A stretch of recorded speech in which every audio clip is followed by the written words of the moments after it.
Cornering the market. In finance, cornering the market consists of obtaining sufficient control of a particular stock, commodity, or other asset in an attempt to manipulate the market price. One definition of cornering a market is having the greatest market share in a particular industry without having a monopoly. Companies that have cornered their markets have usually done so in an attempt to gain greater leeway in their decisions. For example, they may desire to charge higher prices for their products without fears of losing too much business. The cornerer hopes to gain control of enough of the supply of the commodity to be able to set the price for it. Strategy and risks. Cornering a market can be attempted through several mechanisms. The most direct strategy is to buy a large percentage of the available commodity offered for sale in some spot market and hoard it.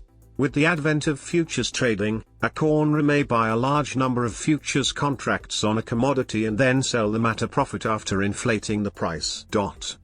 Although there have been many attempts to corner markets by massive purchases in everything from tin to cattle, to date very few of these attempts have ever succeeded. Instead, most of these attempted corners have tended to break themselves spontaneously. Indeed, as long ago as 1923, Edwin Lefebvre wrote, "Very few of the great corners were profitable to the engineers of them." A company attempting to corner a market is vulnerable due to the size of its position, which makes it highly susceptible to market risk. By its nature, cornering a market requires a company to purchase commodities or their derivatives at artificial prices. This effectively creates a situation where other investors attempt to profit off of these machinations through arbitrage. This has a chilling effect on the cornering attempt, since these investors usually take positions opposed to the cornerer. Furthermore, if the price starts to move against the cornerer, any attempt by the cornerer to sell would likely cause the price to drop substantially, subjecting the cornerer to catastrophic risk.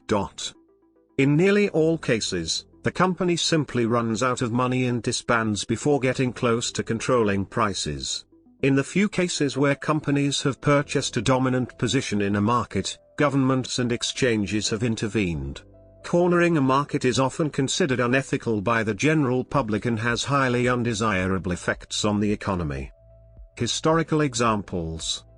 Thales of Miletus, circa 6th century BC.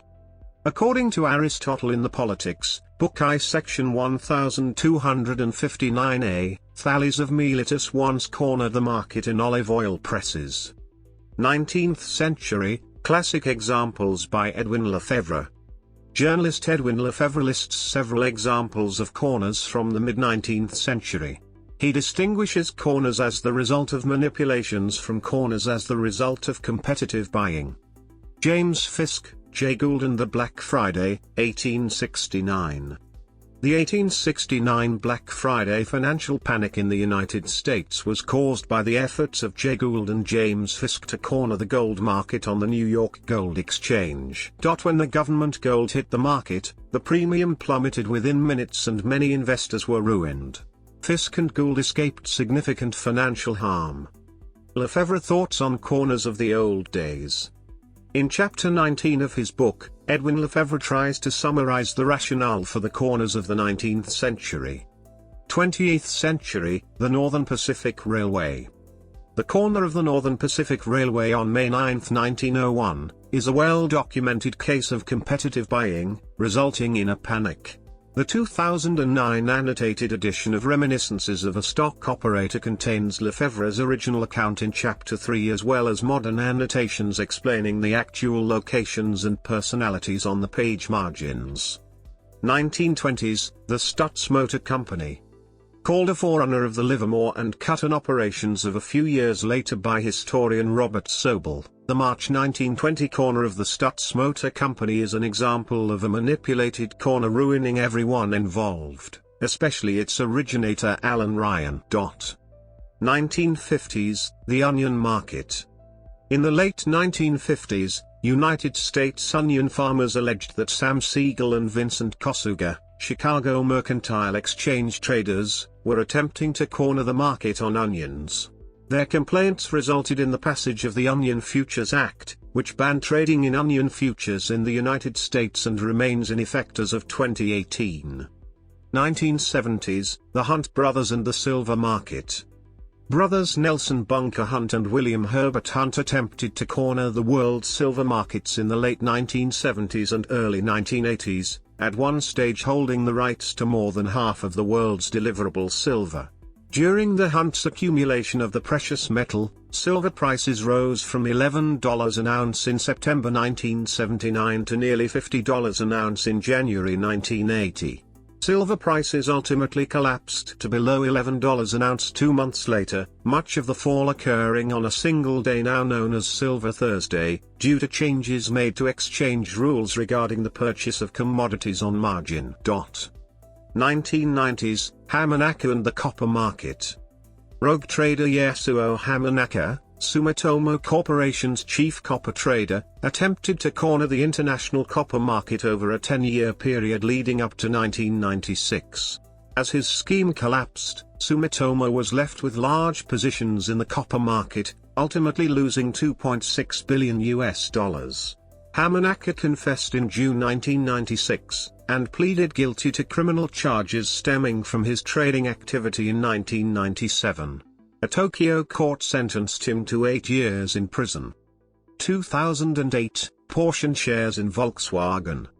During the financial crisis of 2007 to 2010, Porsche cornered the market in shares of Volkswagen, which briefly saw Volkswagen become the world's most valuable company. Porsche claimed that its actions were intended to gain control of Volkswagen rather than to manipulate the market. In this case, while cornering the market in Volkswagen shares, Porsche contracted with naked shorts, resulting in a short squeeze on them. It was ultimately unsuccessful, leading to the resignation of Porsche's chief executive and financial director and to the merger of Porsche into Volkswagen. One of the wealthiest men in Germany's industry, Adolf Merkel, committed suicide after shorting Volkswagen shares. 2010, Armajaro and the European cocoa market. On July 17, 2010, Armajaro purchased 240,100 tons of cocoa. The buyout caused cocoa prices to rise to their highest level since 1977. The purchase was valued at £658 million and accounted for 7% of annual global cocoa production. The transaction, the largest single cocoa trade in 14 years, was carried out by Armajaro Holdings, a hedge fund co-founded and managed by Anthony Ward. Ward was dubbed Chalkfinger by fellow traders for his exploits. The nickname is a reference to both the Bond villain Goldfinger and a British confection.